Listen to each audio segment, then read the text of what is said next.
మనకు స్థితులుగాక దేవదేవుని మహాకృపను బట్టి మనక ప్రభు దినము ప్రాముఖ్యంగా ఈ జూన్ మాసంలో చివరి దినం ఇది.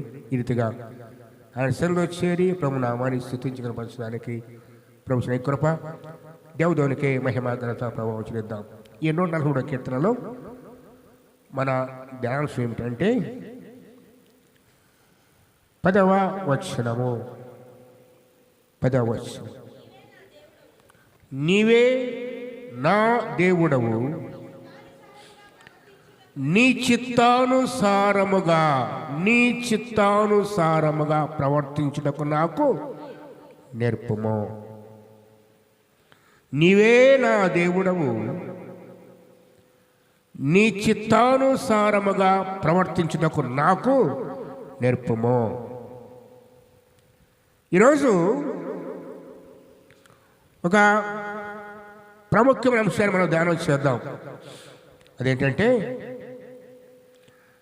రక్షణ పొందాము, మారు మనసు పొందాము, బాప్తిసం తీసుకున్నాము, సంఘములో చేర్చబడ్డాము, రొట్టె విరుచుట, ఆ రక్షణలో పాల్గొని పొందుట, ఇది సరిపోదా ప్రభు దగ్గరికి పోవటానికి? ప్రభువుని హృదయంలో చేర్చుకొని మరి మనస్సు పొంది నీటి బాప్తిసం ద్వారా అందరిని ఒప్పుకొని సాక్ష్యం పొందాం కదా. మరి ఈ ఆదివారపు ఆరాధనలు ఎందుకు కదా? వాక్యం ఏం చెప్పింది? ప్రభువు యేసు విశ్వాసం ఉంచు, నువ్వు ఇంటి వారు రక్షణ పొందుతారు. క్రీస్తువులో విశ్వాసం ద్వారా రక్షణ, పాప క్షమాపణ, నిత్య జీవము.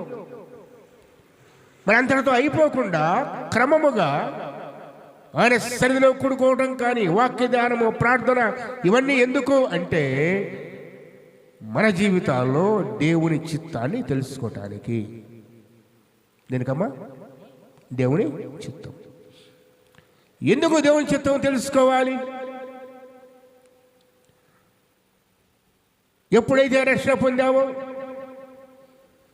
మారు మనసు పొంది ప్రభుని అంగీకరించావో, ఆ క్షణమున మనము దేవుని కుమారులుగా, కుమార్తెలుగా మార్చబడ్డాం. ఒకప్పుడు లోకానుసారంగా జీవించాం, లోకములో ఉన్నాం, కానీ ప్రభువును గుర్తిరిగాము, ప్రభులోనికి వచ్చాము, ఆయన అంగీకరించాము. ప్రభు ఇచ్చిన వాగ్దానము తను అంగీకరించే వారికి అందరికీ, అనగా ఆయన ముందు విశ్వాసం ఉంచిన వారికి ఏం అధికారం ఇచ్చాడు? దేవుని పిల్లలు. దేవుని పిల్లలముగా, ఆయన కుమారు కుమార్తెలముగా మనము తండ్రి పనులను, తండ్రి చిత్తమును జరిగించాలి. అలా జరిగించాలి అంటే క్రమమైన వాక్య ధ్యానము, ప్రార్థన, సహవాసం. అందుకే ఈ కూడికలు దేవుని చిత్తాన్ని తెలుసుకోవటానికే, ఆయన వలె మార్పు చెందటానికే. మనకు గుర్తు చేస్తాను, ప్రాముఖ్యంగా దేవుని చిత్తాన్ని తెలుసుకొని అలా జరిగిస్తే నీకు మేలేంటి? ఈ 140 కీర్తనంతా కూడా అదే. శ్రమలో ఉన్నాడు భక్తుడు, దుఃఖములో ఉన్నాడు, ప్రాణాపాయములో ఉన్నాడు, శత్రువులు చుట్టి ఉన్నారు. చూడండి ఒక్కసారి ఈ కీర్తన తీసుకుంటే, యెహోవా నా ప్రార్థన ఆలకించుము. అయ్యా నా ప్రార్థన వినయా, నా వినపంలో చెవియొగ్గము. నా యొక్క భక్తి కాదు, నా నీతి కాదు, నీ విశ్వాస్యత. అంటే నువ్వు నమ్మదగిన దేవుడు కదా, నువ్వు మాట ఇచ్చినావు కదా, నీ విశ్వాస్యతను బట్టి, నీ నీతి, నా నీతి కాదు, నీ నీతిని బట్టి నాకు జవాబు దయచే ప్రభువా అంటూ నీ సేవకుడు వ్యాజ్యం అంటాడు. చూడండి అదైతే 3వ వచనము, శత్రువులు నన్ను తరుముచున్నారు, వారు నా ప్రాణమును నేల పడగొట్టుచున్నారు, చిరకాలము చెబుతున్న వారితో పాటుగా గాఢాంధకారంలో నివసింపజేయుచున్నారు. కాబట్టి నా ఆత్మ నాలో కృంగి ఉన్నది. ఏ స్థితిలో? శత్రువు చేత, మన భయము చేత, అపవాది చేత, లోకము చేత తనబడుతున్న స్థితిలో భక్తుని వేదన, కన్నీరు. అయ్యా నా ప్రార్థన విను, నాకు సహాయం చేయి. వరుసగా ధ్యానిస్తూ దేవుని సహాయం కావాలి అంటే, దేవుడు కృప చూపాలి అంటే ఏం చేయాలో నేర్పిస్తున్నాడు. 5వ వచనం చూడండి. అయితే పూర్వదినములను జ్ఞాపం చేసుకొనిచున్నాను, నీ క్రియలన్నీ ధ్యానించుచున్నాను, నేను నీ చేతుల పని యోచించుచున్నాను, నీ తట్టు నా చేతులు చాపుచున్నాను. ఎండిపోయిన భూమి వల్ల నా ప్రాణము నీ కొరకు ఆశపడుచున్నది. నీవు తప్ప ఆధారం లేదు, నీ తప్ప సహాయం లేదు, మీరు మాత్రమే సహాయం చేయగలవాడని ధ్యానిస్తూ, గడిచే కాలంలో ఆయన చేసిన మేళ్ళు కృప ధ్యానించుకుంటూ ప్రభు వైపు చూస్తూ అంటున్నాడు, యెహోవా నా ఆత్మ క్షీణించుచున్నది, త్వరగా నాకు ఉత్తరమిమ్ము. నేను సమాధిలోనికి దిగువారి వలె కాకుండానట్లుగా నీ ముఖము నాకు మరుగు చేయొద్దు, నీ యందు నమ్మిక ఉంచున్నానంటూ నేను అవసరం నాకు తెలియజేయము. 10వ వచనము, నీవే నా దేవుడవు, నీ చిత్తానుసారముగా ప్రవర్తించుటకు నాకు నేర్పితే దయగల నీ ఆత్మ ఎగుడు లేకుండా ఒడుదురుకు లేకుండా సమభూమి గల ప్రదేశముందు నన్ను నడిపించునుగాక. ఎప్పుడు సమభూమి? ఎప్పుడు? ఆయన చిత్తానుసారముగా ప్రవర్తించుట నేర్చుకున్నప్పుడు. ఏంటి దేవుని చిత్తం ఏంటి చెప్పండి? అనుకుంటా కదా, ప్రభా నీ చిత్తానుసారం బతుకుతానే అంటావు కదా. దేవుడి చిత్తం ఏంటి అసలు మన పట్ల? వెల్లడి చేసే దేవుడు ఆయన, బలిపరిచే దేవుడు ఆయన. నువ్వు అడిగితే ఇలా అన్నాడు, ఇలా చేయి అని దర్శించే దేవుడు. అంతకు మించి కొన్ని మార్పు లేని ఆజ్ఞలు ఉన్నాయి వాక్యములో దేవుని చిత్తాన్ని నెరవేర్చడంలో. అవి ఎవ్వరూ మార్చలేరు, అందరికీ. కొన్నిసార్లు మన జీవితాల్లో మన పట్ల, బిడ్డల పట్ల, వారి వివాహాలు, వారి చదువులు, అలాగే నీ ఉద్యోగము, వీటి విషయాల్లో ప్రభు చిత్తాన్ని వెతుకుతావు. అది వ్యక్తిగతమైంది. కానీ సర్వ సృష్టికి అనగా నీ వ్యక్తిగతమైనవి కాకుండా కూడాను పరిపూర్ణముగా ప్రతి మానవుడు జరిగించవలసిన దేవుని చిత్తాన్ని దేవుడు తన లేఖనాల్లో బోధించి ఉన్నాడు. ఎవరికి మినహాయింపు లేదు. ఎవరైనా సరే ముందుగా ఆ చిత్తం నెరవేర్చాలి అంటే, మన జీవితాల చిత్తం నెరవేరాలంటే ఇదిగో ఇప్పుడు చెప్పబోయే శ్రమంలో ఉండాలి, ఈ చిత్తాన్ని వెతుక్కోవాలి. అలా కాకపోతే మీద శ్రమలు ఇక్కడ నడిపింపు లేనే ఉండదు. ముందుగా ఒక మాట జ్ఞాపకం చేసుకుందాం ఒక్కసారి. ఆయన చిత్తము, ఆయన చిత్తము. యేసుక్రీస్తు వారు యోహాను సువార్తను చూసినట్లయితే సమరయ స్త్రీని దర్శించిన సమయాన యాకోబు దగ్గర చూడండి. అయితే ముందు యోహాను సువార్త 4వ అధ్యాయం తీయండి ఒక్కసారి. సమరయ స్త్రీ ఒకటి రాగా యేసు అడిగాను, ఆయన శిష్యులు వెళ్ళి ఉండి చాలు. తర్వాత 30 వచనం 31 కూడా. ఈలోగా శిష్యులు బోధకుడా భోజనము చేయమని ఆయనను వేడుకొనిరి.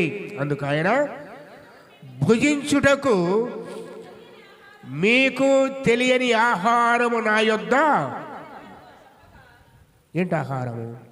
తర్వాత శిష్యులు ఆయన భుజించుటకు ఎవడైనాను ఏమైనా తెచ్చనేమో అని ఒకడు చెప్పుకొని యేసు అని చూచి, నన్ను పంపిన వాని చిత్తము నెరవేర్చుట,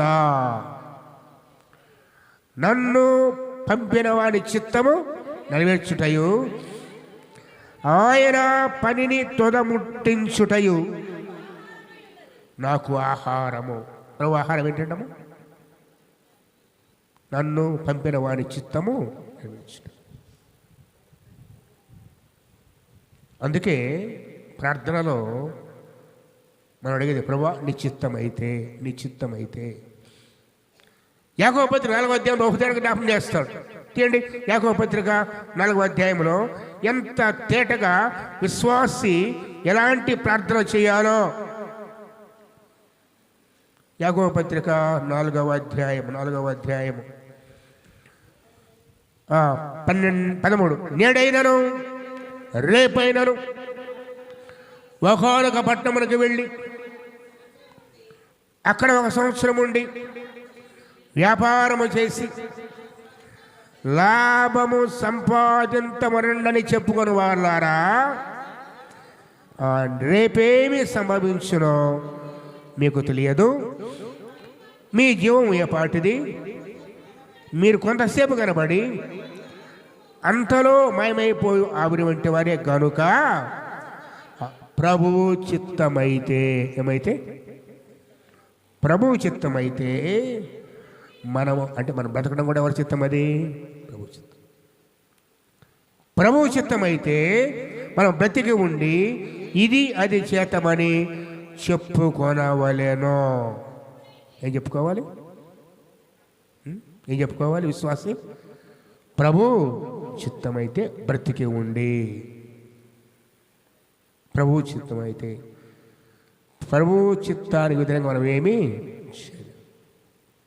కదా, ఎంత తేటగా వాక్యం జ్ఞాపకం చేస్తుంది. అందుకే మన జీవితంలో దేవుని చిత్తము నెరవేర్చాలి. మానవులందరి పట్ల దేవుని చిత్తము, మనుషులందరి పట్ల ప్రత్యేక ఉద్దేశాలు దేవునికి ఉన్నాయి. నేను 10 జ్ఞాపకం చేస్తాను. ఏదో అకస్మాత్తుగానో ప్రమాదవశాత్తు ఈ లోకంలో నీవు నేను లేమో, మన పట్ల దేవునికి కొన్ని ఉద్దేశాలు ఉన్నాయి, అవి నెరవేర్చాలి. ఒక ప్రత్యేకమైన పని మీద నిన్ను నన్ను ప్రభు ఈ లోకంలో ఉంచాడు. లేకపోతే ఏముందని నేను అన్నాను? ఎంతమంది విడిచిపెట్టేది లోకాన్ని ఈ రోజుకి? ఇన్ని శ్రమల్లో ఇలాంటి స్థితిలో కూడా దేవుడు బ్రతికిస్తున్నాడంటే మన దానికి పని ఉంది. ఆయన చిత్తం నెరవేర్చుటే మన పని. ఏంటి ఆయన చిత్తం? ముందే జ్ఞాపకం చేస్తాను. సమస్త మానవాళికి ప్రభు తన చిత్తాన్ని బయలుపరిచాడు. మొట్టమొదటిగా చూడండి, ఆ పుస్తకాలు చూద్దాం దయతో. 2వ పేతురు పత్రిక, క్షమించండి, పేతురు రాసిన 2వ పత్రిక 3వ అధ్యాయం. పేతురు రాసిన 2వ పత్రిక 3వ అధ్యాయం. 3వ అధ్యాయం 8వ వచనం. ప్రియులారా, ఒక సంగతి మరచిపోకుడి, ఏమనగా ప్రభువు దృష్టికి ఒక దినము 1000 సంవత్సరములను, 1000 సంవత్సరములు ఒక దినము వలె ఉన్నవి. కొందరు ఆలస్యమని ఎంచుకున్నట్లు ప్రభువు తన వాగ్దానమును గూర్చి ఆలస్యము చేయువాడు కాదు గాని, ఇది అనిశ్చితము, ఎవడును నశింపవలనని ఇచ్చయింపక అందరూ మారు మనస్సు పొందవలని కోరుచు నీ ఎడల దీర్ఘశాంతము గలవాడై ఉన్నాడు. చాలు. ఎందుకు ఆలస్యమైంది? క్రీస్తు వారు వచ్చి 2000 సంవత్సరాలు దాటాయి. ఇదిగో నేను త్వరగా వస్తున్నా చెప్పి వెళ్ళాడు ఆయన. అనేక మంది నిర్లక్ష్యముతో ఈరోజు కాదు, రేపు కాదు, ఆ తరువాత ఇంకా సమయం ఉందని చెప్పి ఆలస్యం చేస్తూ ఉన్నారు, నిర్లక్ష్యముతో ఉన్నారు. వాక్యం అంటుంది, ఇదిగో ఆయన దృష్టికి 1000 సంవత్సరాలు ఒక రోజులాగా ఉన్నాయి, ఒకరోజు 1000 సంవత్సరాలుగా ఉన్నాయి. అంటే దేవుని సమయాన్ని మనం లెక్క పెట్టలేము. ఆయన సమయాన్ని ఎవడో లెక్క పెట్టలేడు, ఎంత గొప్పవాడైనా. అందుకే ఎందుకు ఆలస్యం చేస్తున్నాడు అంటే, మన ఎడల దీర్ఘశాంతము కలిగి. ఎందుకు దీర్ఘశాంతము చెప్పండి? ఒకవేళ రక్షణ పొందకుండా, మారు మనసు పొందకుండా ప్రభు వచ్చాడు అనుకోండి, మందిరానికి వస్తున్నాం, ప్రార్థన చేస్తున్నాం, వాక్యం చదువుతున్నాం, ఆరాధిస్తున్నాం, చప్పట కొడుతూ పాటలు పాడుతూ ఉన్నాం, కానీ మారు మనసు లేదు. ప్రభు వచ్చిన తరువాత ఇక ఆ సమయాన ఆ క్షణములో రెప్పపాటున కడబొర ప్రభు వస్తాడు. నీకు నాకు ఎటువంటి అవకాశం ఉండదు ఎక్కడ మారుమనసు పొందడానికి. ఆఖరికి బుద్ధి లేని 5 కన్యకలు కూడా వెళ్ళి నూనె సిద్ధం చేసుకొని వచ్చేసరికి తలుపులు మూయబడ్డాయి. వారికి కూడా అవకాశం లేకుండా పోయింది. తలుపులు మూయబడ్డాయి. అందుకే అందరూ మారు మనస్సు పొందవలెనని మన ఎడల దీర్ఘశాంతము కలిగి ఆయన ఆలస్యము చేస్తున్నాడు. దేవుడి చిత్తం ఏంటంటే ఏ ఒక్కరూ నశించిపోవట ఆయనకి ఇష్టము లేదు. నీకోసమే నా కోసమే ఆయన ఆలస్యం చేస్తున్నాడు. మరొక దినాన్ని నీకు నాకు ఇస్తున్నాడు ఆయన. ఈ దినం ముందు రక్షణ పొందుతావేమోనని, ఈరోజైనా మరో మనసు పొందుతావేమో, ఈరోజైనా జీవితం సరి చేసుకుంటావేమో, ఈరోజైనా పశ్చాత్తాపడతావేమో, ఈరోజైనా ఆయన పాలన చెందకు వస్తావేమో. చేతులు చాపి దినమల్లా చూస్తూనే ఉన్నాడు ఆయన. తప్పిన కుమారుడు దూరం నుంచి కనబడగానే పరిగెత్తుకుంటూ వెళ్ళి ఏ రీతిగా తండ్రి కౌగులించుకొని మెడదొర ముద్దు పెట్టుకున్నాడో, నీకోసం నా కోసం ఎదురు చూస్తున్నా ప్రభు ఆయన. అనిచితం ఏంటంటే ఏ ఒక్కరు నశించకూడదు, అందరూ మారు మనస్సు పొందాలి. నువ్వు జ్ఞాపకం చేస్తున్నారు. మారు మనస్సు పొందావా? క్రీస్తువును అంగీకరించావా? నీ పాత రోత జీవితం మార్చబడిందా? క్రీస్తువు కోసం కనిపెడుతూ ఉన్నావా? మరొక మాట అంటాను, మారు మనసు పొందామంటాం కదా. మారు మనసు పొందామని ఎలా తెలుస్తుంది? వారిలో కొన్ని ఫలాలు ఉంటాయి. ప్రభు అన్నాడు, మారు మనసుకు తగిన ఫలాలు ఫలించి. ఏంటా ఫలాలు? ప్రేమ, ఆత్మఫలమే కదా. సంతోషము, సమాధానము, దీర్ఘశాంతము, దృఢత్వము, మంచితనము, విశ్వాసము, సాత్వికము. ఏవి మనలో? మారు మనసు పొందామని చెప్పుకునే వారిలో ఈ ఆత్మఫలము లేకుంటే, అంతకు మించి మారు మనసు పొందేవారిని కనుక్కోవడం ఒకే ఒక మార్గం అమ్మ. ఇక్కడే ఉండదు చూడండి. పేదవాసిన పత్రిక చూద్దాం. పేదవాసిన పత్రిక ఎందుకు దిగశాంతి గలవన్నాడు చెప్తున్నాడు. 10వ వచనము, అయితే ప్రభువు దినము దొంగ వచ్చినట్లు వచ్చును.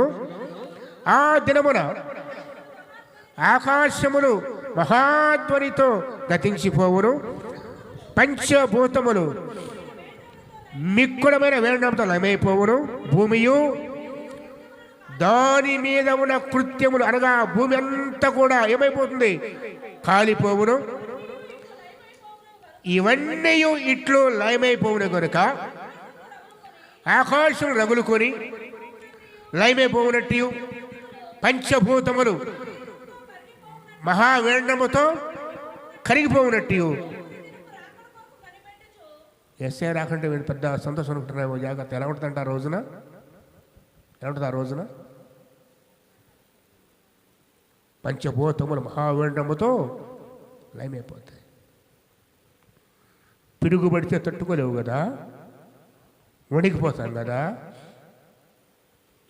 ఆకాశము, భూమి, మనం ఉండే ఇల్లు, ఈ చోటు, ఈ స్థలము, ఈ మందిరం ఏముండవు, పేలిపోతాయి అన్నీ కూడా. ఇంకెక్కడ ఉంటాం? ఎక్కడ ఉంటాం అనుకుంటావేమో. మధ్య ఆకాశములో ప్రభు వస్తున్నప్పుడు ఇవ్వడానికి పోతాం. ఇంకెక్కడ చోటు ఉండదు ఇక్కడ మనకి. నూతన భూమి, నూతన ఆకాశం. ఈ లోకం నుంచి మనం అంటే చనిపోయిన తర్వాత ఒక పిన్ను తీసుకుని, అలాగే భూమి ఆకాశంలో ఏది మనం తీసుకొని పోలేము. ప్రభుత్వం చేసిన ఆ గృహం ఉంది, నిత్య గృహం ఉంది, నిత్యత్వం ఉంది, ఆయన సన్నిధి, ఆయన కాపుదల, భద్రత, యువగాలు దేవుడు జీవించే జీవితం అది. మరి అక్కడ వెళ్ళాలంటే ముందు మారు మనసు కావాలి. ఆ తర్వాత చూడదైతే ఆ దినం కోసం ఎదురు చూడండి అంటూ దేవుని దినపు రాకడ కొరకు కనిపెట్టొచ్చు అనగా ఎదురు చూస్తూ దానిని ఆశతో ఆపేక్షనగా త్వరపెట్టచ్చు. మీరు పరిశుద్ధమైన ప్రవర్తనతోనూ భక్తితోనూ ఎంతో జాగ్రత్త గలవారై ఉండవలేనో. ఎంత జాగ్రత్త? ఎంతో జాగ్రత్త. ఎందుకు? విడిచిపెట్టపోతామేమో. వదిలిపెడతాడేమో ప్రభు. మారు మనసు లేకుండా రక్షణ లేకుండా నౌకర్యం జీవిస్తూ ఉంటే ఆ దినాన మనం కూడా ఆ మనుచున్న అగ్నిలో వేయబడతామేమో. అందుకే వాక్యం అంటుంది, దేవుడి చిత్తం ఏదనగా ప్రతి ఒక్కరూ ఆయన సన్నిధిలో జీవించాలి, ఆయనతో సహవాసం చేయాలి, నిరంతరం మరపడబడగా నిరంతరం మీతోనే ఎలా జీవిస్తారు? నిరంతరం పాటపడటం కాదు, అందుకు తగిన జీవి పరిశుద్ధతోనూ భక్తితో, ఎంతో ఆశతో ఎదురు చూడాలి. ఎవరైనా మన ప్రియులు వస్తున్నారు అనుకోండి, పలానా రోజు పలానా తారీఖు పలానా టైంకి వస్తున్నానంటే ఎలా ఎదురు చూస్తావో ప్రతి దినము ప్రభువు కోసమై ఎదురు చూస్తాం. మరణాత అంటే అర్థమైంది, ప్రభువు యేసు త్వరగా రమ్ము, మరణాత అని చెప్పగలిగే ధైర్యం ఉందా మనం? యేసయ్యా త్వరగా రండి, ఎందుకంటే నువ్వు వస్తే ఇక్కడ ఈ కొంత పని మహిమగల రాజ్యము. మనం పాడే పాట అదే కదా, ఎప్పుడు పాడే పాట, ప్రేయస్సు రాజులోనే చూచిన చాలు, మహిమలో ఎప్పుడు ఉంటాం చెప్పండి.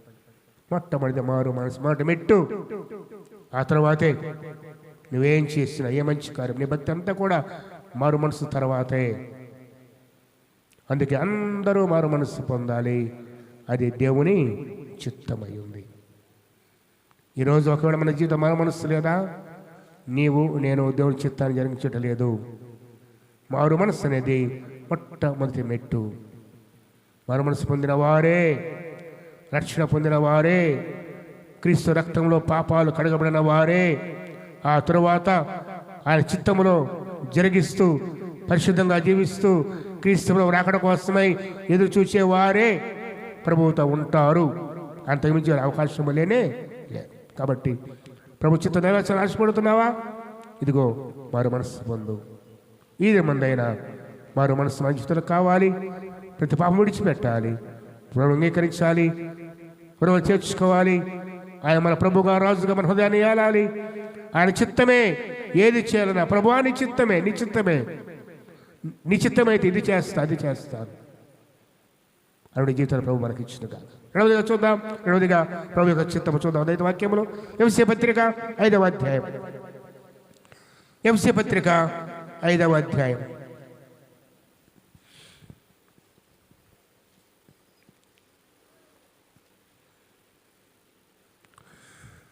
15 నుంచి 18 చూద్దాం. దినములు ఎలాంటివమ్మా? మంచి రోజులు ఇవి అస్సలుగా. దినములు చెడ్డవి కనుక మీరు సమయమును పొనియక సద్వినియోగము చేసుకొనొచ్చు, అజ్ఞానుల వలె కాక జ్ఞానుల వలె నడుచుకున్నట్లు జాగ్రత్త. దేని గురించి? సమయం.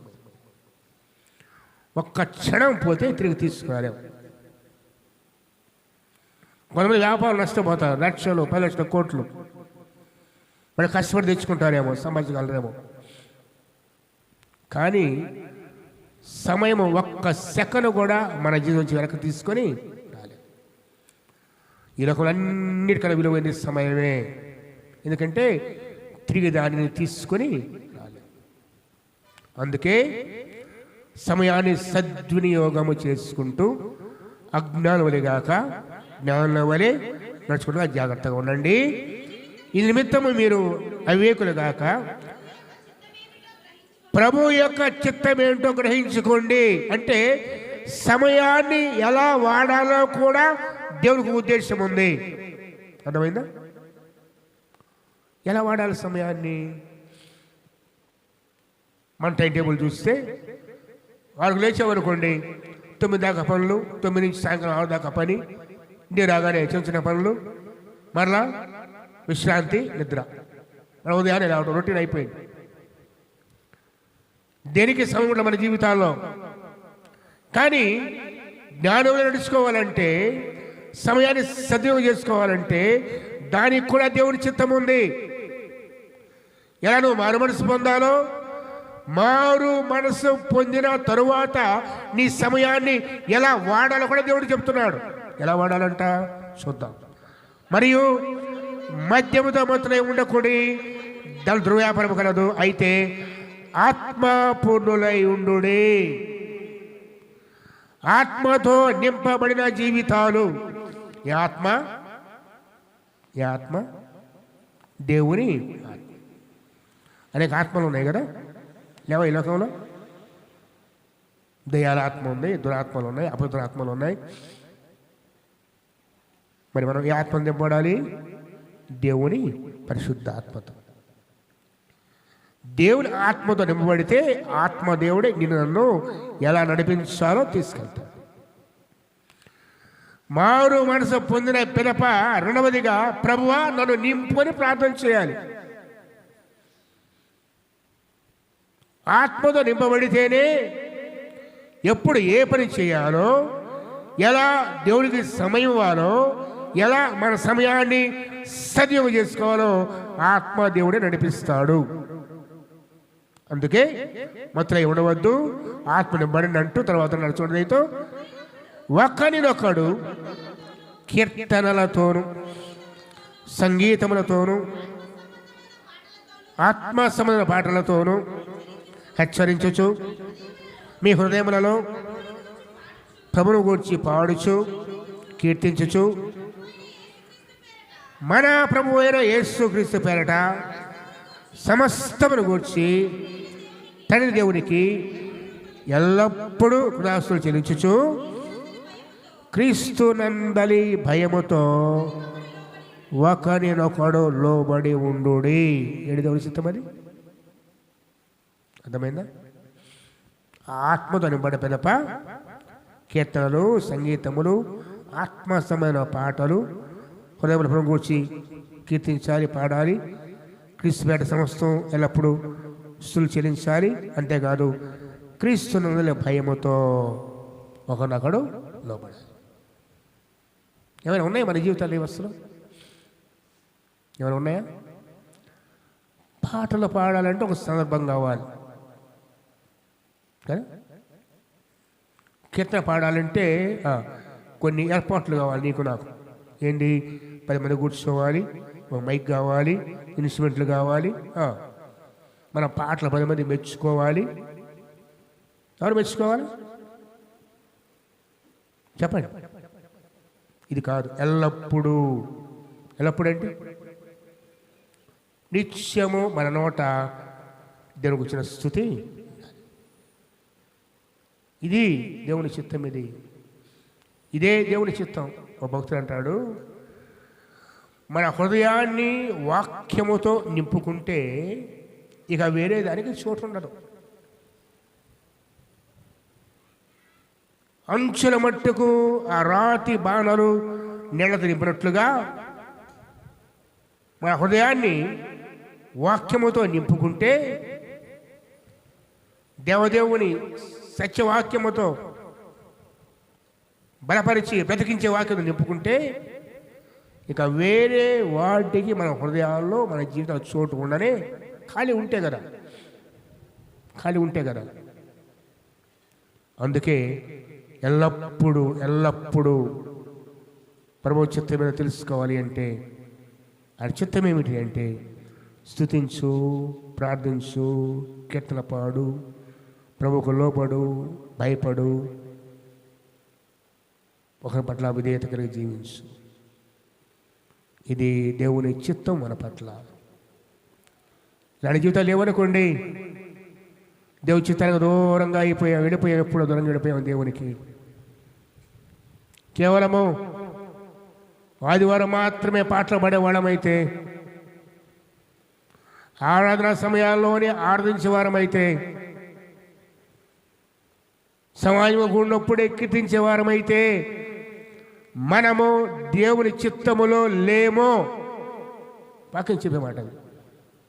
ఎందుకంటే ఆడు చూడదైతే దేవుడు చెడ్డవు కాబట్టి అంటూ ఉంటాడు, ఒకరినొకడు సంగీతములతో, కీర్తనలతోనూ, ఆత్మ సంబంధ పాటలతోనూ హెచ్చరించుచు హృదయాల్లో కీర్తించుచు పాడుచు ఎల్లప్పుడూ హృదయస్థుతులు, ఎల్లప్పుడూ స్తుతి. ఎల్లప్పుడు అంటే నిత్యము, నిత్యము ఆయన స్తుతి మన హృదయములో మన నోట ఉండాలి. అది దేవుని చిత్తము. మనం పొందావా? మొదటిగా కీర్తనలు, స్తుతి ఎల్లప్పుడూ నీ హృదయంలో నీ నోట ఉందా? లేదంటే మనము దేవుని చిత్తములో ఉన్నామా? లేదు. మరి దేవుని చిత్తం లేకపోతే ఒక మాట చెప్పి ముందుకు వెళ్తాను. నువ్వు అనుకుంటాము అసలు దేవుని చిత్తం ఎందుకు చేయాలి అంటే, యోహాను రాసిన మొదటి పత్రిక 2వ అధ్యాయం చివరి వచనం చూడండి. ఎందుకు దేవుని చిత్తం తెలుసా మీకు? కొంచెం యోహాను రాసిన మొదటి పత్రిక 2వ అధ్యాయము 17వ వచనం. లోకమును దాని ఆశయు గతించిపోవుచున్నవి గాని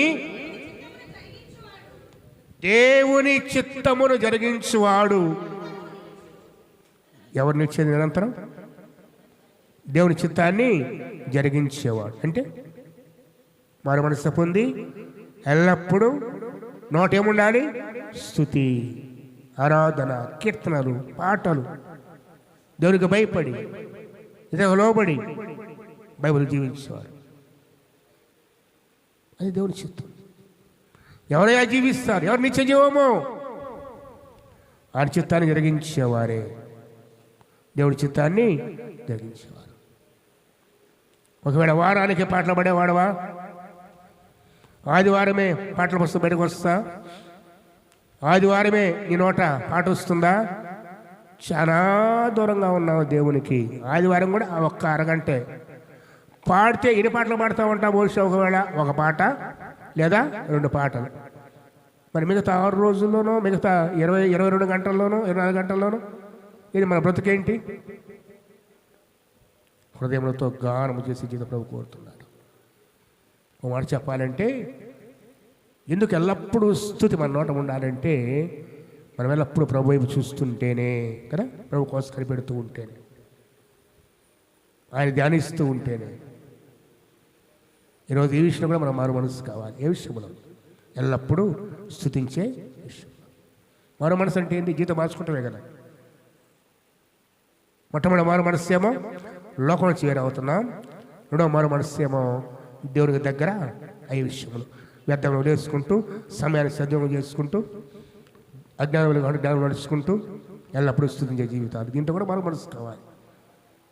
ఒకడు ఈరోజు దాకా, ఈ క్షణం దాకా ఎల్లప్పుడూ స్తుతి మన నోట లేదా? దేవుని భయం లేకుండా జీవిస్తున్నావా?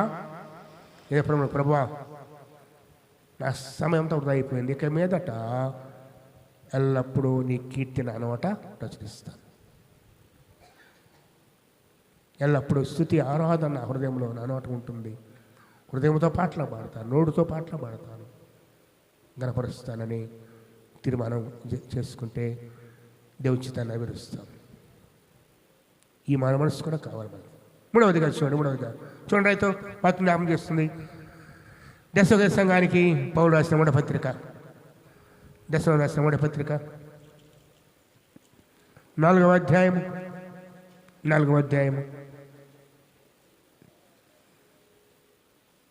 మొదటి 3 వచనం. మెట్టుకు సహోదరులారా,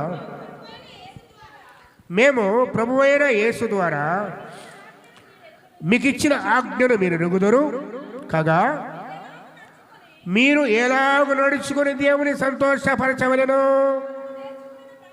మీరు ఎలాగ నడుచుకొని ఎవరు సంతోషపెట్టాలి? దేవునిని సంతోషపెట్టాలో మేము మీకు బోధించాము.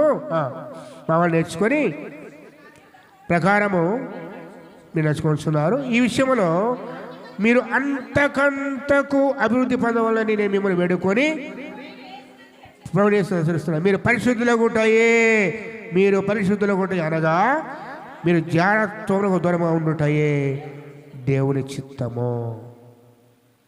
మీరు పరిశుద్ధులగుటయే అనగా మీరు జాగ్రత్తమునకు దూరముగా ఉండుటయే దేవుని చిత్తము.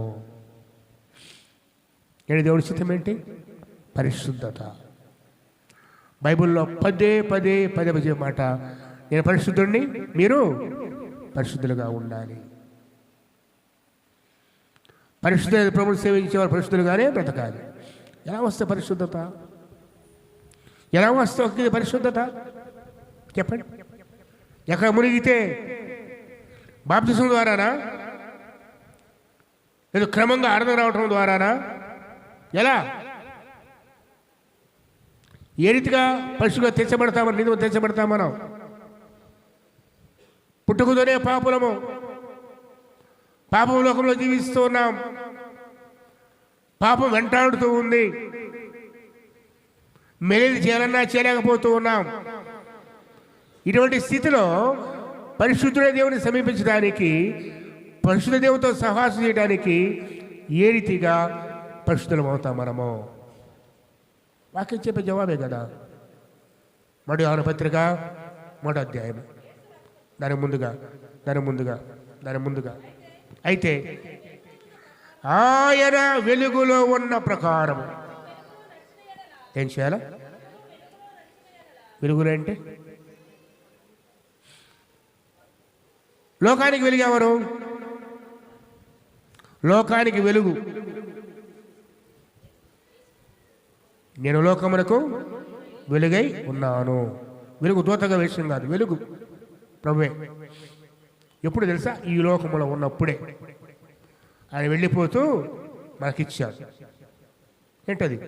వెలుగ్గా ఉండండి. ప్రభు మనకి పరిచయం ఏంటంటే మనందరం కూడా వెలుగ్గా ఉండాలి, ఉప్పులాగా ఉండాలి. వెలుగులా ఉండాలి, ఉప్పులా. మత్తయి సువార్త 5వ అధ్యాయం చూడండి ఒకసారి. మత్తయి సువార్త 5వ అధ్యాయం కొడుకు ప్రసంగంలో, మీరు లోకమునకు ఉప్పై ఉన్నారు.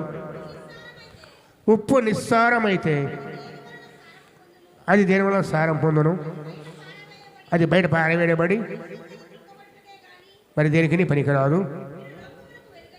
మీరు లోకానికి వెలుగైన కొండ మీద పట్ట మరుగై ఉండ మనుషులు దీపం వెలిగించి కొంచెం కింద పెట్టడం కానీ ఏంటో ఉన్నారు వెలిగించుటకై దీపస్తమేటు మనుషులు మీ సత్క్రియలను చూచి పరలోకమున మీ తండ్రి వాటి వెలుగును ప్రకాశింప.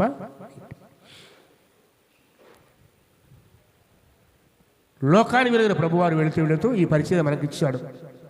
వెలిగే పరిచర్య, దారి చూపే పరిచర్య, వెలిగించే పరిచర్య. ఒక దీపం ఉందో ఇన్ని పనులు చేస్తుంది. దీపం తెలుసా మీకు? వెలిగిస్తుంది, తగలబెట్టిద్ది. ఇంకొక దాన్ని వెలిగించాలంటే ఈ వెలుగే కావాలి. ఇలా వెలుగుగా ఉన్న ఇన్ని పరిచర్య ప్రభు మనకి ఇచ్చాడు. అందుకే ఆయన వెలుగుల ప్రకారము మనమును వెలుగులంటే దేవునిలో, క్రీస్తులో నచ్చినలా మనము అన్యోన్య సహవాసము గలవారమై ఉందము. అప్పుడు ఆయన కుమారుడైన యేసు రక్తము ప్రతి పాపము నుండి మనలను పవిత్రులుగా చేయను. మనము పాపము లేని వారమని చెప్పుకొని ఎడల మనం మోసం చేసుకుంటాం, మరియు మనలో సత్యం ఉండదు. మన పాపములను మనము ఒప్పుకొని ఎడల ఆయన నమ్మదగిన వాడు, నీతిమంతుడు కనుక ఆయన మన పాపములను క్షమించి సమస్త దుర్నీతిని మనలను పవిత్రులుగా, పరిశుద్ధులుగా చేయను. ఎలాగా? వెలుగు నడవాలి, సత్యాన్ని గైకొనాలి, వెలిగింపబడాలి, పాపములు ఒప్పుకోవాలి. అప్పుడు ఆయన రక్తము ప్రతి పాపం నుంచి మన పవిత్రులుగా చేయను. అందుకే ప్రతిరోజు పశ్చాత్తాపడమే. ప్రతి రాత్రి నువ్వు మోకరించినప్పుడు నీ గదిలో పడుకుని పోయి ముందుగా, ప్రభువా, తెలిసి తెలియక నా మాటల ద్వారా కానీ, నా తలంపుల ద్వారా కానీ, నా క్రియల ద్వారా కానీ, ప్రభువా మీకు ఆయాస మార్గం క్షమించుతుంది అని ఒప్పుకోవటమే. పరిశుద్ధాత్మ దేవుడు ఏ పాపాన్ని జ్ఞాపకం చేశాడో, ఏ అతిక్రమాన్ని జ్ఞాపకం చేశాడో, ఏ మాటని జ్ఞాపకం చేశాడో వెంటనే, ఎందుకంటే రేపు ఉండకపోవచ్చు. మరలా చెప్తున్నాను, పశ్చాత్తాపడ విషయంలో కానీ, మారు మనసు విషయంలో కానీ అస్సలు ఆలస్యం చేయకూడదు. రేపు అనే మాట ఉండకూడదు మన జీవితం. రేపు ఒప్పుకుంటాను, రేపు రేపటి నుంచి బాగు చేసుకుంటాను, వచ్చే సంవత్సరం జనం ఒకటి, ఏమో చూసా జనం ఒకటి, ఏమో చూడబోతున్నా ఎవరికి తెలియదు. అందుకని చెప్పమాట అదే, రేపేమి సంభవించునో మీకు తెలియదు. రేపేమి సంభవించునో, ఏం జరిగితే రేపు అందరూ అనుకుంటారు చాలామంది, రేపు లేవగానే ఉద్యోగానికి పోవాలి, వ్యాపారానికి వెళ్ళాలి, పనులు చేసుకోవాలి. ఆ రాత్రి అనేక మంది జీవితాలు ముగుస్తూ ఉన్నాయి. ప్రభుత్వం బట్టి నేను స్థితిలో ఉన్నాను, కానీ ఎంతమంది ఇలా విడిచిపెడుతున్నారు ప్రతిరోజు. నిమిషానికి 6,000 మంది అంటే చనిపోయేది ప్రపంచవ్యాప్తం. నిమిషానికి 6,000 మంది అంటే ఒక నిమిషంలో మన ఊరంతా శ్మశానం ప్రపంచవ్యాప్తంగా. మరి మన టైం ఇప్పుడు తెలియదుగా, ఏ నిమిషమో ఏడ్చడమో. అందుకే సమయం ఉండగానే, నేడు అనే సమయం ఉండగానే, బ్రతుకుండగానే ఈ ప్రార్థన, ప్రభువా నీ చిత్తానుసారం నాకు నేర్పు. నీ చిత్తానుసారంగా ప్రభు మన ప్రార్థన వినాలి అన్నా, సాయం చేయాలి అన్నా, మన స్థితిని మార్చాలి అన్నా, మనము ఆయన చిత్తంలోనికి రావాలి. మన చిత్తం కాదు, ఆయన చిత్తం, ఆయన ఇష్టం. నీ చిత్తం అయితే ఆయన మాట మన నుంచి రావాలి. అప్పుడే ఆయన ఆమోద ముద్ర వేస్తాడు. కాబట్టి వాక్యం తేడా జ్ఞాపకం చేస్తుంది, బహుతేడా జ్ఞాపకం చేస్తుంది. పరిశుద్ధులు పరిశుద్ధులు పరిశుద్ధులు. ఎవరు పరిశుద్ధులు? తెల్లబట్టలు వేసుకున్నవాళ్ళు, ఎల్లప్పుడు వాక్యం చదవకుండా తిరిగేవాళ్ళ, బైబిల్ చదవకుండా తిరిగేవాళ్ళ. కానీ కాదు, ఎవరైతే తమ పాపాలు ఒప్పుకుంటారో, ఎవరైతే పశ్చాత్తాపడతారో, ఎవరైతే వెలుగులో నడుచుకుంటారో వారు పరిశుద్ధులు. వాక్యం చెప్పే మాటలు. పరిశుద్ధులకి నిర్వచనం ఏంటంటే, మనం అంటాం తెల్ల బట్టలు వేసుకున్న వాళ్ళు. మోసంగా చెప్పమంట, పరలోకం అందరూ తెల్ల బట్టలేనా? బైబిల్ ఎవరు జాగ్రత్తగా, కొద్దిమందే ఉన్నారు తెల్ల బట్టలు ధరించుకున్న వాళ్ళు. అవి వారి నీతి క్రియలు, ఆ రక్తంలో కడగబడి మహాశ్రమల నుంచి వచ్చిన వాళ్ళు. అంతే కదా. ఈ పరలోకం అంతా తెలిపేనా? రంగులు లేవా చెప్పండి? మన దృష్టిలో తెల్లబట్టలు వేసుకునే వాళ్ళే పరిశుద్ధులు. ఇంక వేరే రంగులు వేసుకోరు అక్కడ. ఏసెస్ మాసం వెనకనే ఏముంటుంది, ఇంద్రధనుస్సులు పోలినా సప్తవర్ణాలు ఉంటాయి. మర్చిపోవద్దు. జ్ఞాపకం చేస్తున్నాను, పశ్చాత్తాపడాలి, మరు మనస్సు పొందాలి, ఎల్లప్పుడూ స్తుతించి కనపరచాలి. మనం ముఖ్యంగా పరిశుద్ధులుగా జీవించాలి. ఎలా వస్తుంది పరిశుద్ధత అంటే, మనంగా పరిశుద్ధత తెచ్చుకునేంత మాత్రం కూడా. అందుకే యెషయా గ్రంథం అంటాడు చూడండి, 3వ అధ్యాయంలో, యెషయా గ్రంథము 3వ అధ్యాయంలో ఎంత తేటగా వాక్యం జ్ఞాపకం చేస్తుందంటే, ఎలా పశ్చాత్తాపడాలో, ఎలా కడగబడాలో.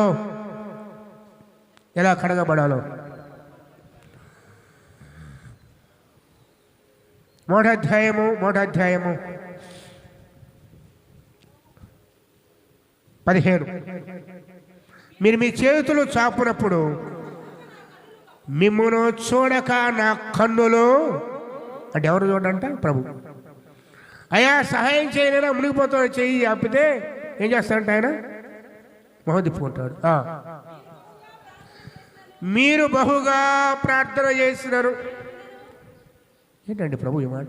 అడుగుడు మీకు నా దేవుడు ఎందుకు ఈ మాట్లాడు? మీరు బహుగా ప్రార్థన చేసినారు, వినను. ఎందుకంటే మీ చేతులు అపవిత్ర రక్తం నిండి ఉన్నాయి. మిమ్మల్ని కడుక్కోండి, శుద్ధి చేసుకోండి. మీ దుష్క్రియలు నాకు కనపకుండా వాటిని తొలగించుడి. కీడు చేయడం అనుడి, మేలు చేయ నేర్చుకొనుడి. న్యాయం జాగ్రత్త విచారించండి, హింసించబడి వారిని విడిపించండి, తెలియని వారికి న్యాయం తీర్చండి, వివరాల పక్షమున వారించండి అంటూ యెహోవా మాట సెలవిస్తుంది. రండి రండి రండి అంటే ఎక్కడికి? ఎవరి దగ్గరికి వెళ్ళాలి? రండి, మన వివాదము తెచ్చుకుందాం. ఇందాక చెప్పాడు, మీ చేతులు ఎర్రగా రక్తంతో ఉన్నాయి కాబట్టి నీ మాట విన్నాడు కదా, నేను అడుగుతా, రండి రండి మనం తెచ్చుకుందాం. మీ పాపములు రక్తము వలె ఎర్రని వైనను, అవి హిమము వలె తెల్లబడును. కెంపు వలె ఎర్రని వైనను తెల్లబడుదురు. మీరు సమ్మతించి అంటే నా వాక్యం విని అంగీకరించి నా మాట వింటే. తర్వాత 25వ వచనము, నా హస్తము నీ మీద పెట్టి, క్షారం అంటే యాసిడ్, సబ్బు. కొన్ని యాసిడ్ దగ్గర కూడా బావు. ప్రభు అన్నాడు, నా హస్తము నీ మీద పెట్టి క్షారము వేసి నీ మస్సును నిర్మలము చేసి నీలో కలిసిన తగరమంతయు ఎవరు తీసేది? నేను అని ప్రభు చెప్తున్నాడు. ఇంకెవరి వల్ల కాదు. మనం ఏమనిస్తున్నారో ఆయన దగ్గర పోవటమే. ప్రభువా, నీ దగ్గరకు వచ్చాను, నన్ను కడుగు, నన్ను సరిచేతండి. నా జీవితం అంతా వృధా అయిపోయింది ప్రభువా, ఏమాత్రం మంచి నాలో లేదు, నీ యోగ్యుడు కాదు తండ్రి, బహుదూరం అయిపోయాను, లోకం నింపబడ్డాను, నింపబడ్డాను ప్రభువా, ఈ పోవట్లేదు. ఒప్పుకుంటే, సమ్మతిస్తే ఆయన తన హస్తాన్ని మన మీద పెట్టి క్షారం వేసి మన మస్తంతా తీసివేసి ఆఖరికి వెండిలో తాను కలిసిపోతే దాన్ని శుద్ధి చేయాలంటే ఎంతో వేడి చేయాలి. అలాగా శుద్ధి చేసే దేవుడు, పరిశుద్ధపరిచే దేవుడు. పరిశుద్ధపరచబడాలంటే మన నీతి క్రియలో, మన దాన ధర్మములో, మన మంచి మాటలు పనికిరావు, ప్రభు దగ్గర రావాల్సిందే. ఎందుకంటే నీతిమంతుడు ఒక్కడు, ఆయన ఒక్కడే, ఇంకెవరు కూడా లేరు. మన పాపాలు కడిగేసి ఆయన ఒక్కడే, మన కోసం ప్రాణం పెట్టింది కూడా ఆయన ఒక్కడే. ఆయన రక్తము తప్ప మరేది మన పాపపు డాగును తీసివేయలేవు. ప్రభు దగ్గర రావాల్సిందే. ఈరోజు ఈ దేవుడి చిత్తం ఇది, పరిశుద్ధ జీవించిన దేవుడి చిత్తం అది. పరిశుద్ధ కావాలంటే యేసుగడ రావాల్సిందే. ఆయన మాత్రమే నన్ను శుద్ధి చేయగలడు. ఆయన మాత్రమే, ఇంకెవ్వరి వల్ల కాదు. అదే అధ్యాయం చూసినట్లయితే యెషయా గ్రంథం 3వ అధ్యాయంలోని ఇంకో మాట చదువు ముందుకు వెళదాం. ఇంకొక మాట చూద్దాం చూడదేతో. ఎప్పుడైతే ప్రభు మనల్ని శుద్ధి చేస్తాడో, ఎప్పుడైతే ఆయన మనల్ని కనికరిస్తాడో, కృప చూపుతాడో, ఒకప్పుడు తిరగబడ్డ వాళ్ళం. 3వ అధ్యాయం 2వ వచనం యెహోవా మాట్లాడుచున్నాడు, ఆకాశమానికి భూమి చేరుకునే పిల్లలు పెంచి పెద్దవాళ్ళు చేసిన వారు నా మీద ఎద్దు తన కామోందుని గాడిద సొంత వాని దొడ్డి తెలుసుకుని ఇశ్రాయేలుకు తెలియదు, నా ప్రజలు యోచింపరు. ఎందుకంట? పాపిష్టి జనమా, దోషభరితమైన ప్రజలారా, దుష్ట సంతానమా, చెరుపు చేయు మీకు శ్రమ, చెరుపు చేయు పిల్లలారా. ఎందుకంట?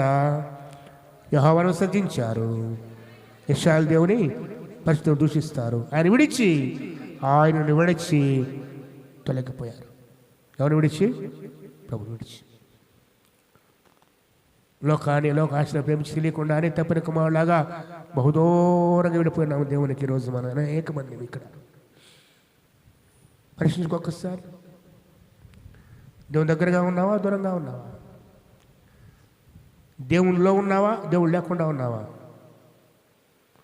సమాధి సమయాల్లో లేదు, ఎవరు చనిపోయినప్పుడు లేదు, సమాధి సమయాల్లో వాకింగ్ చెప్పుడు కానీ, ఫ్లెక్సీల మీద కానీ, సమాధి మీద రాయి మీద రాసే మాట ఏంది? క్రీస్తు నందుండి మృతులైనవా. ఎక్కడ ఉండంట? క్రీస్తు నందుండి అంటే ఎవరిలో ఉండి? క్రీస్తులో ఉండటం అంటే చెప్పండి. ఆయనలో. అర్థమైంది మాట? క్రీస్తునందుండి మృతైన వారు ధన్యులు. క్రీస్తు దూరంగా ఉంటే, బహుదూరంగా ఉంటే, దగ్గర ఉండి ఆయనలోనికి పోకుండా ఉంటే, చుట్టూ తిరుగుతూ లోనికి వెళ్లకుండా ఉంటే, వర్షం బాగా పడుతుందా మా ఊరులో మెరుపులు, ఒక ఇల్లు కనపడింది, తలుపు తీస్తుంది, నువ్వు బయటే తిరుగుతుంటే ఉపయోగమా? లోనకి వెళ్ళాలి. లోన వెళితే భద్రత. అలా కాకుండా ఎంతకాలం బయట తిరిగితే ప్రయోజనం ఏముంది? అంతే, మందిరాల చుట్టూ తిరుగుతున్నాం, సంఘాల చుట్టూ తిరుగుతున్నాం, సేవకు చుట్టూ తిరుగుతున్నాం, కానీ క్రీస్తులోనికి, ఎవరిలోనికి? క్రీస్తు. ఎవరి వారం మనం? క్రీస్తు వారం. ఏ సంఘం పేరు కనపడదు నీకు నాకు, తెలుసా? ఎంత గొప్ప సంఘమైనా నాకు తెలియదు అంటాడు ప్రభువారు. నువ్వు నాలో ఉన్నావా లేదా? విలువ నడుచుకున్నావా లేదా? పాపాలు ఒప్పుకున్నావా లేదా? మారు మనసు పొందావా లేదా అడుగుతాడు తప్పితే నువ్వు పలానా సంఘమేనని అడగడు. గుర్తుపెట్టుకో. ఈరోజు సంఘాలు బట్టి రక్షిస్తున్నాం మనం, సేవకులను బట్టి రక్షిస్తూ ఉన్నాం మనం, మనకున్న విధానం బట్టి రక్షిస్తున్నాం మనం. ఇవేవి పనికిరావు. ఆయన కావాల్సిందల్లా నువ్వు నా మాట విన్నావా లేదా? నన్ను ప్రేమించావా లేదా? నాలో నిలిచి ఉన్నావా లేదా? నాకు వేరుగా ఉండి మీరేమి తీగ ద్రాక్షవలు ఉంటేనే కానీ ఫలింపదు. ఎక్కడ ఉండాలి? ఎవరు ద్రాక్షవల్లి? క్రీస్తు. క్రీస్తు అంతు కట్టబడితేనే కానీ అది మన పట్ల దేవుడి చిత్తమైంది, కానీ అంటు కట్టబడకపోతే ఉపయోగము లేదు. అందుకే మీరు పరిశుద్ధులై ఉండండి. దేవుడి చిత్తం అది. ఎలా వస్తుంది పరిశుద్ధి అంటే ఆయన దగ్గరికి వస్తేనే, పాపాలు ఒప్పుకుంటేనే, విలువ నడిస్తేనే, ఆ చిత్తం నెరవేరిస్తేనే, ఆయనతో సహవాసము చేస్తే. అన్యోన్య సహవాసం అంటే, అన్యోన్య సహవాసం అంటే ప్రాణ స్నేహాన్ని మించింది. ఎల్లప్పుడు, వారికి ఒకసారి కాదు, రోజుకు ఒకసారి కాదు, ఎల్లప్పుడు అన్యోన్య సహవాసం కలవాలి. అదే దేవుని చిత్తం. 4వ చూడదైతే ఊహిస్తారు. 4వ చూద్దాం. వాకి జ్ఞాపం చేస్తుంది. మొదటి పేతురు పత్రిక 2వ అధ్యాయం. మొదటి పేతురు పత్రిక 2వ అధ్యాయం.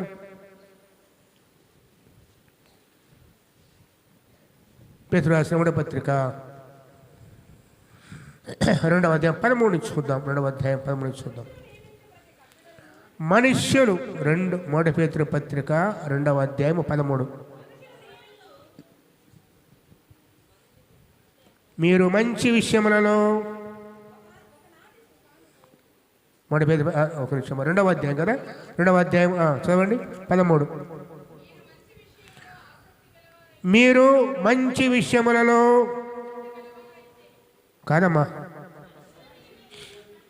అదే మనుషులు నియమించు ప్రతి కట్టడకును ప్రభు నిమిత్తమై లోబడి ఉండుడి. రాజు అందరికి అధిపతి అనియు, నాయకులు దుర్మార్గులు ప్రజలు చేయటకు, సమాగులను మెప్పులు చేయటకు రాజు వాళ్ళు పంపడవారిని వారికి లోబడి నుండి. ఎలాగనగా యుక్త ప్రవర్తన వారి అజ్ఞానముగా మాట్లాడవ మూర్ఖుల నోరు మూయుట దేవుని చిత్తము. మూర్ఖుల నోరు మూయుట దేవుని చిత్తం. విశ్వాసిగా అధికారులకు లోబడాలి. ప్రభువు కూడా పన్ను కట్టాడా లేదా? చెప్పండి. గదిలో కూర్చొని ఉన్నాడు. అర షెకెలు పన్ను వసూలు చేసేవాడు వచ్చారు. మీ బోధకుడు పన్ను కట్టడా? కడతాడు.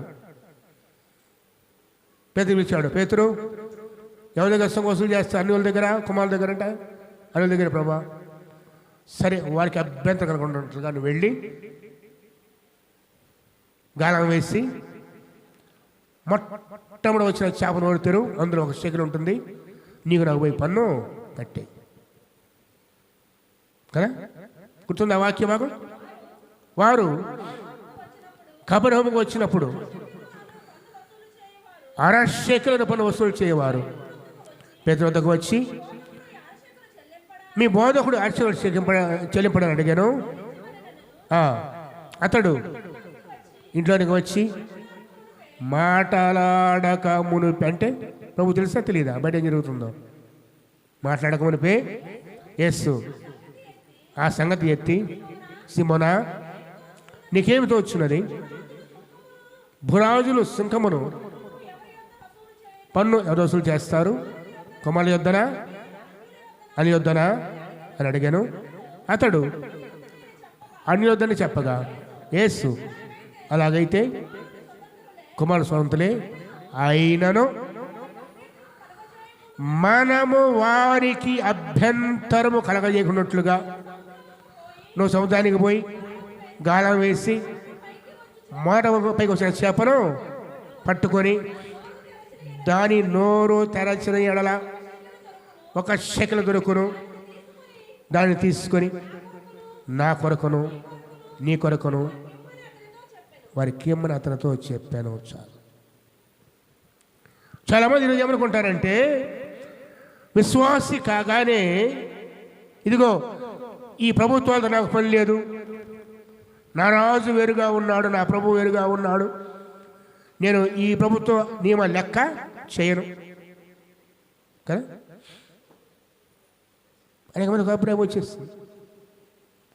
ప్రభు అంటాడు, ఈ లోకంలో ఉన్నప్పుడు అధికారులకు లోబడాలి, ప్రభుత్వాలకు లోబడాలి. ఎందుకంటే వారు నియమించింది కూడా ప్రభువే. అయితే అలా లోబడుతూనే ఒక ప్రత్యేక జీవితాన్ని జ్ఞాపకం చేస్తున్నాడు. ఏంటది? మూర్ఖుల అజ్ఞానముగా మాటలాడు మూర్ఖుల నోరు మోయుట దేవుని చిత్తము. మనుష్యులు నియమించే ప్రతి కట్టడకును ప్రభు నిమిత్తమై లోబడండి. కట్టడంటే ఆచారాలు కాదు, కట్టడంటే ప్రభుత్వాలు నుంచే చట్టాలు. ఆ చట్టాల మేలు తప్పే కీడు కాదు. మనకు బాగా తెలుసు చట్టం ఏంటంటే, రోడ్డు గిడిపక్కకు నడవాలి మనం, లెఫ్ట్ అంటే ఎడమ చేతి వైపున, కుడి చేతి వైపు వస్తే ఏమైంది? ఎవరికి నష్టం? మనకి.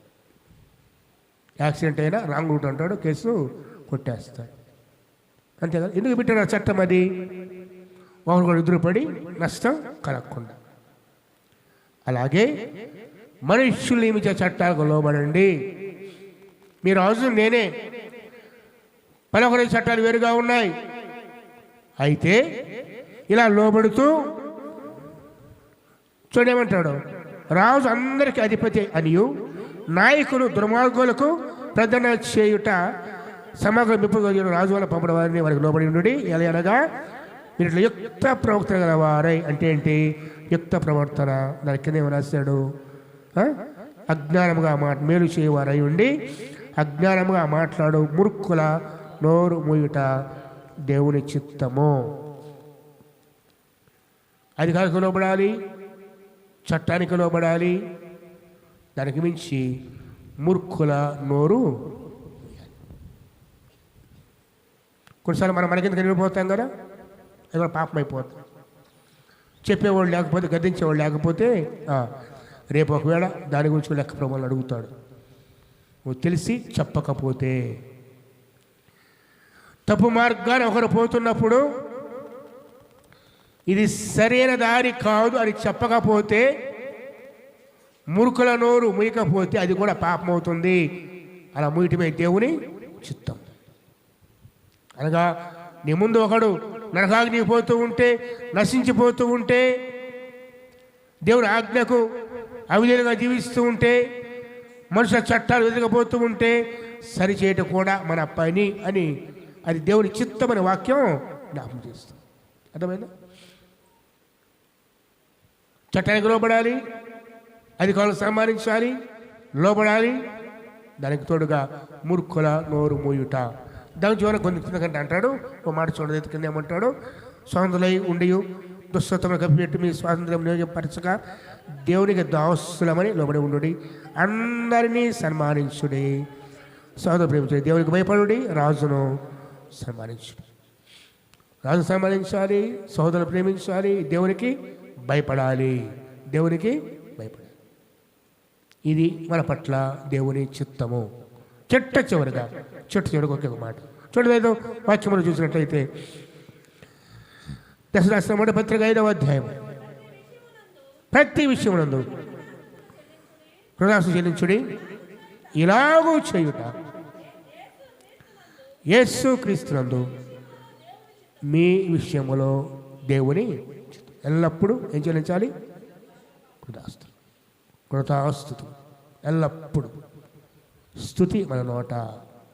దుఃఖములో కూడా, శ్రమలో కూడా, వేదనలో కూడా, అవమానములో కూడా, నిందల్లో కూడా ఏం చేయాలంటే ప్రభువును స్తుతించాలి. స్తుతి చేయుట యథార్థవంతులకు. ఎవరు చేస్తారు? యథార్థవంతులు కదా. లోకస్తులు స్తుతిస్తారా? అందుకే యోబు వారి గురించి ప్రభు చక్రం రాయబడుతుంది. యోబు గురించి, యోబు గారి గురించి. యోబు వారి ఏముంటుంది? ఇంకా యథార్థం విడిచిపెట్టవా, దేవుని దూషించి మడంక. యోబు గారు ఏమంటారు? దేవుని మేలు ఉంచాలా, కిడపోతా కదా. యెహోవా ఇచ్చాడు, యెహోవా నామమునకు స్తుతి. ఏ స్థితిలో స్తుతించాడు తెలుసా? 100 రూపాయలు పోతే కాదు, 1000 రూపాయలు పోతే కాదు, కోట్ల ఆస్తి, 10 మంది బిడ్డలు, ఆరోగ్యం కూడా పోయినప్పుడు తన్నడ వచ్చిన మాట, యెహోవా నామమునకే స్తుతి కలుగునుగాక ఎల్లప్పుడు. ఇది దేవుని చిత్తము, ఇది దేవుని చిత్తము. ఎల్లప్పుడూ కృతజ్ఞతాస్తుతులు చెల్లించాడు ప్రతి స్థితిలో కూడా. ఏ స్థితి దేవుడు అనుమతించాడో, పేదరికమా, అనారోగ్యమా, ఇబ్బందులా, అవమానాలా, ఈ స్థితిలో కూడా సంతోషం కలిగిందా, ఆశ్చర్యపడ్డావా, ప్రతి స్థితిలో కూడా మన నోటి నుండి స్తుతి దూరము కాకూడదు, స్తుతి దూరము కాకూడదు. నిన్న శుక్రవారం రోజున సాయంకాలం నేను ప్రణయం చేయాలి, మర్చిపోయాను. ఇక ప్రణయం చేయడం అక్కర్లేదు. ఏ విషయం? ఏం ఆరాధనమ్మా? ఎంతమంది వచ్చారు? ఏమైంది మీకు? ఎలాగో శుక్రవారం ఉదయం అంతా ఉపవాస ప్రార్థనలో ఉన్నాం కాబట్టి ఆ రాత్రికి సమంతా కూడి స్తుతించడానికి ఏర్పాటు చేసుకున్నాం. అది మీ పని కాదా? మీ బాధ్యత కాదా? ప్రాణం చేయనక్కర దానికోసం ఈ సంఘ క్రమకుడికలు ఇవన్నీ కూడా. స్తుతిస్తే ప్రాకారాలు కూలిపోతాయి, స్తుతిస్తే అద్భుతాలు జరుగుతాయి. ఎరుక గోడ ఎవ్వరు కూల్చలేనివి ఎలా కూల్చాడు దేవుడు? కేవలము కేకలు, ఆర్భాటము, అంతే కదా. అందుకే దేవుని చిత్తం ఏంటంటే ప్రతి స్థితిలో కూడా ఎల్లప్పుడూ స్తుతించడం, కృతజ్ఞతాస్తుతులు. ఇది యేసుక్రీస్తు పట్ల మన పట్ల దేవుని చిత్తము, దేవుని చిత్తము, దేవుని చిత్తం. అది 1 పేతురు పత్రిక 4:10 కష్టమైన మాట ఉంటుంది చూడండి. 1 పేతురు పత్రిక 4:10 కష్టమైన మాట ఉంటుంది చూడండి. దేతో కాబట్టి దేవుని చిత్త ప్రకారము బాధ, శ్రమ కూడా దేవుని చిత్తమేనట్టమ్మా. ఓ ప్రత్యేకమైన మాట ఇది చూడండి. మరొకసారి చూడండి జాగ్రత్తగా మాట. కాబట్టి దేవుని చిత్త ప్రకారము బాధపడువారు సత్ప్రవర్తన గలవారై నమ్మకమైన సృష్టికర్తకు తమ మార్గమును, ఆత్మలను అప్పగించుకోవాలి. ఎవరు అది? శ్రమపడేవారు. దేవుని చిత్తం తెలుసా? శ్రమలో ఉన్నావా? నమ్మకమైన దేవుని ఆత్మను అప్పగించు. ఇది దేవుని చిత్తం. ఇది ఒక కష్టమైంది కదా.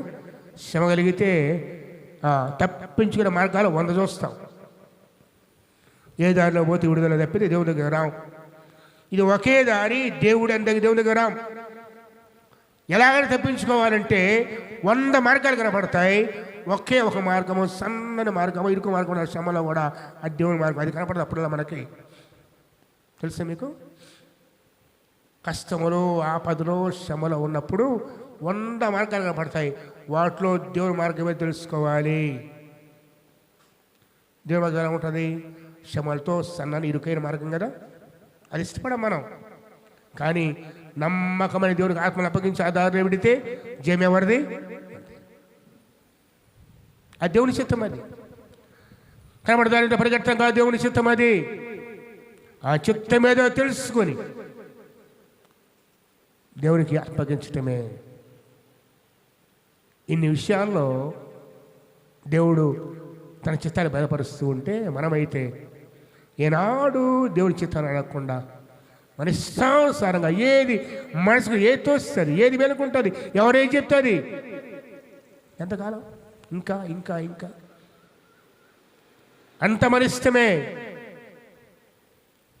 ఏ ఆలోచిస్తే ఆలోచన, ఏ తలపు తలంపే మోకరించి దేవుని సన్నిధిలో అడిగి ప్రభువా మీ ఇష్టాన్ని బయలుపరచు ప్రభువా అని ఆరోగ్య జీవితం, మారు మనస్సు, రక్షణ, స్తుతి, ఆరాధన, ఎల్లప్పుడూ కీర్తించుట, ఇవన్నీ ఉంటే కదా దేవుడు తన చిత్తాన్ని మనం బయలుపరిచేది. ఆయన చిత్తం ఉన్నప్పుడు కదా ప్రభు అన్నాడు.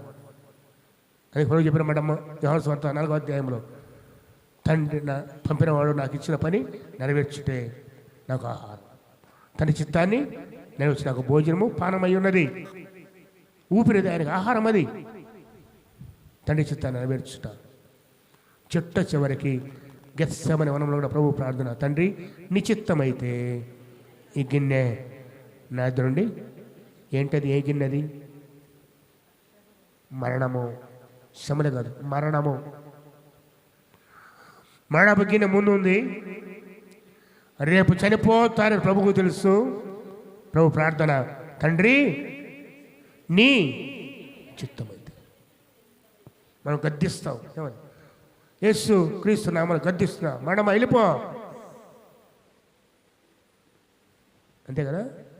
మనకు అంత విశ్వాసం వేసే కన్నా అంత విశ్వాసం ఉంది మనకి. ప్రభువు కూడా మరణ సమయంలో కూడా తండ్రి చిత్తానికి లోపడ్డాడు. అందుకే క్రీస్తును పోలి నడుచుకుంటాం ప్రతి స్థితిలో. గత 2 వారాలు నేర్చుకున్నదే కదా పౌలు గారు, నేను క్రీస్తును పోలి మీరు నన్ను పోలి నడుచుకుంటాం.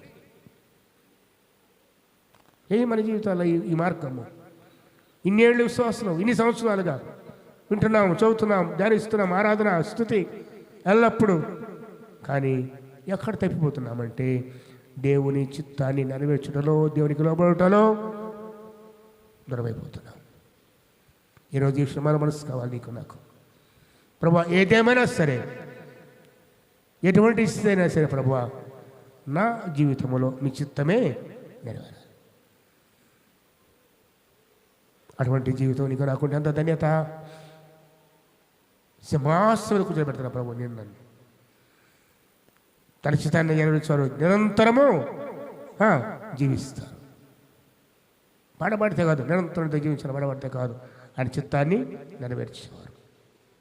ఈరోజు అట్టి జీవితంతో ప్రతి స్థితిలో ఆ చిత్తం తెలుసుకొని మహిమతో, భక్తితో, వడకతో, పాపం ఒప్పుకుంటూ, సరిచేయబడుతూ, కడగబడుతూ, విలువ నడుచుకుంటూ ప్రభువా నా జీవితంలో చిత్తమైన అని చెప్పి సర్వము ఆయనకు అప్పగించుకుంటే తప్ప నడిపిస్తాడు, కృపను చూపుతాడు, నిత్యంలో ప్రవేశపెడతాడు. అంతకుమించి ఆయన సన్నిధి నీకు నాకు తోడుగా ఉంటుంది.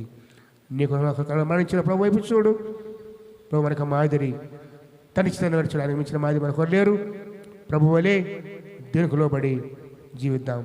అట్టి కృప పరిశుద్ధాత్మ దేవుడు నీకు నాకు మన దయచేయను గాక. ఒకరిద్దాం, ప్రార్థన చేసుకున్నదితో ఒకరు విత్తనం కోసం ప్రార్థన